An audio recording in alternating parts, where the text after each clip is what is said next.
Peugeot's 407 Coupe offers great diesel engines and a relaxed grand touring alternative to more expensive, prestigiously badged German sports coupes.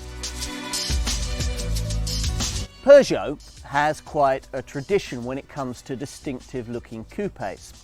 A partnership with Italian styling house Pininfarina going back many years brought us the lovely 404 and 504 coupes before in 1996 they delivered the even more attractive 406 coupe, which went on to sell over 100,000 units.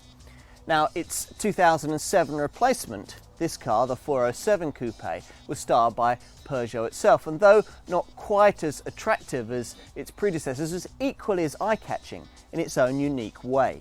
Simply selling it was a brave decision on this French maker's part. Europeans spending between £20,000 and £30,000 on a car of this kind tend to want it to come with a prestige badge. But Peugeot reckons that this design isn't the same as all those Audi A5, BMW 3 Series and Mercedes E-Class coupe models that occupy the upper end of British company car parks. Instead of trying like them to be a luxurious sports car, this simply focuses on being a beautifully refined grand tourer, its pleasures offered up in ride and refinement rather than pinch-up handling. The relaxed, torquey, diesel-only 2-litre and 3-litre HDI engine range suits this demeanour perfectly. And as a result, Peugeot reckons that there isn't a better car under £30,000 to travel long distances in. Let's find out if they're right.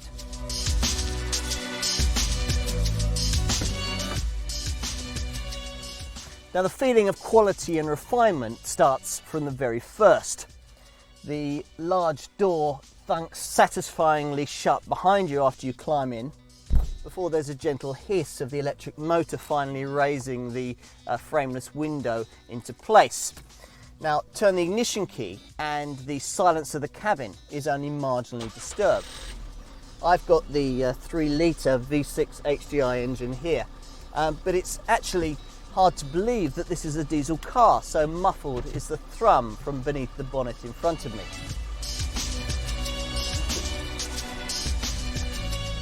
Now, it's the same out on the road, where the engine's refinement is matched by an equally impressive absence of wind noise. Now, as a result, it's easy to find yourself going faster than you think you are, especially in this 241 brake horsepower 3-litre V6 HDI model. It's the fastest production Peugeot constructed by the French manufacturer in its entire 120-year automotive history, and it accomplishes the rest to 60 sprint in 7.7 seconds on the way to a top speed of 151 miles an hour. More impressive even than that, though, is the 450 Newton meters of torque on offer that gives you almost instant pulling power in almost any gear via the standard 6-speed automatic transmission.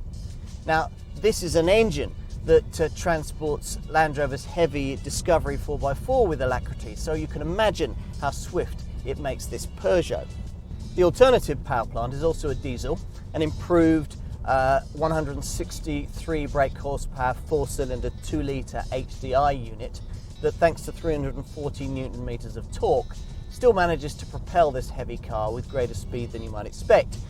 Rest to 60, occupying 9.5 seconds on the way to a top speed of 137 miles an hour, providing you're precise with the 6-speed manual gearbox.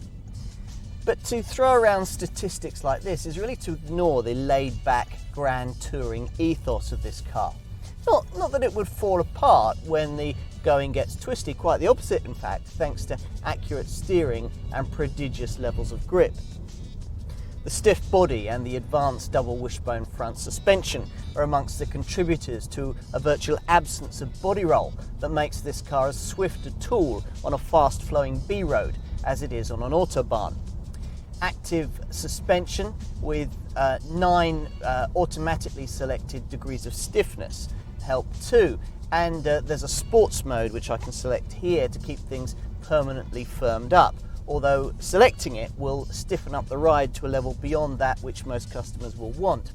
Yes, leaving the car in sports mode enables you to throw it around a bit more, but as I've already said, that's not really the point of this car.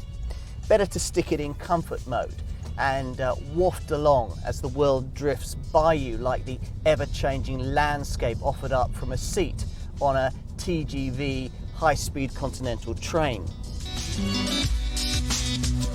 Though it's loosely based on the 407 Saloon, this coupe model shares no external panels whatsoever with its commoner stablemate. One reason why being that it's nearly 2 inches wider. There are longer front and rear overhangs too, a lower stance and a wider track. As for the styling, well, it's true that this car lacks the subtle beauty of its Pininfarina predecessors, but live with the shape a little while and you begin to appreciate that it's not without its own visual appeal, especially from a rear three-quarter view. There's a hint of Ferrari, for example, in those 3 angled air slots just ahead of the front wheels, and recent tweaks like the chrome trim that spans the entire upper section of the side windows adds an extra air of quality. 407 coupes are built at Peugeot's French Rennes plant, where commoner 407 saloons and Citroën C5s roll off in quantity, but in the case of this model there's a separate, slower moving line where there's more time to build this car with quality and care. Now this is something that you really appreciate from a seat behind the wheel, where you sit around 20 millimeters lower than you would do in a 407 saloon, and admire lovely touches like the satin silver trim on the doors and the dashboard that's fashioned from pure aluminium. The driving position is good, aided by a steering wheel that's adjustable for both reach and rake, and the large seats are supportive and very comfortable over longer distances. The 2 sculpted rear seats look inviting too, and are easy even for larger adults to access thanks to these long doors and the way the front chairs fold well out of the way. Now once you're installed in the back, space is a little tighter than initial impressions might have suggested, with the headroom at a slight premium for taller passengers, but by the standards of the class it's pretty good, and versatility is aided by these split folding rear seats, an arrangement that also includes a ski hatch for longer items. The boot itself is 400 litres in size. That's a little less than is on offer from this car's German opposition, but you do get this useful luggage net to stop items from sliding around. List pricing suggests that you'll be paying somewhere between £23,000 and £28,000 for your Peugeot 407 Coupe. And those are figures that are a lot more realistic than those that were offered when this car was first launched, which means that if you get the right deal, it's a lot more of a realistic alternative to the German opposition that it used to be. Now, for the 2-litre HDI, which is the one at the lower end of the pricing scale, you're looking at a £4,500 to £5,500 saving over a comparable Audi A5 Coupe or BMW 3 Series Coupe, while this 3-litre HDI model offers a saving that's somewhere between £5,500 and £7,000 over those kinds of cars. Now you could argue that more realistic competition is offered up by Renault's Laguna Coupe, which in slightly less powerful 2-litre DCI entry-level form will save you around £1,300. But the range-topping Laguna Coupe 3-litre DCI is actually a couple of £1,000 more than this car. Now whether you choose your diesel-powered 407 Coupe in 2-litre HDI manual form or as a V6 3-litre HDI automatic, there's only one trim level on offer, so it's just as well that it's a pretty comprehensive one. You can expect to find alloy wheels, cruise control, rear parking sensors, dual zone climate control, front fog lamps, a high-end 8-speaker JBL stereo system with steering wheel mounted controls, automatic headlamps and wipers, plus a Peugeot Connect satellite navigation setup that has Bluetooth hands-free controls.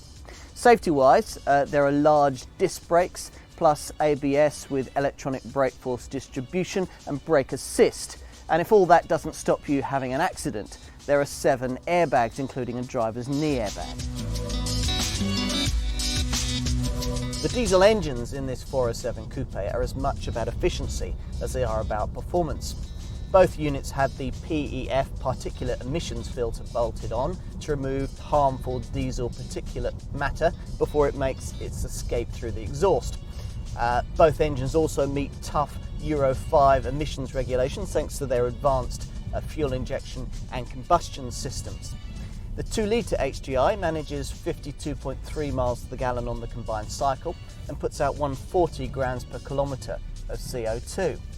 Go for the 3-litre V6 HDI that I've got here, and the bills will be slightly higher in line with the added performance, but you still get 39.2 miles to the gallon on the combined cycle, so that gives you a range of about 580 miles between fill-ups, and the emissions is 189 grams per kilometre of CO2.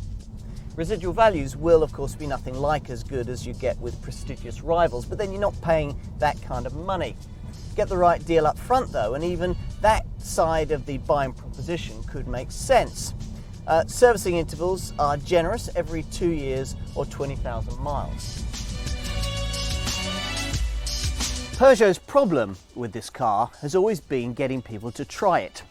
Once behind the wheel, provided you've a proper understanding of its grand touring rather than overtly sporting remit, it's hard not to be impressed. Sure, cross-country blasts are one way of enjoying driving, but wafting silently along in great comfort at high speeds is very definitely another. The impressive diesel engines add to the car's relaxed persona and of course make it very affordable to run. All of which means that if you get the right deal, a 407 Coupe could begin to stack up very nicely. It's also one of the most affordable ways to buy into a world-beating 6-cylinder diesel engine, and a very charming car.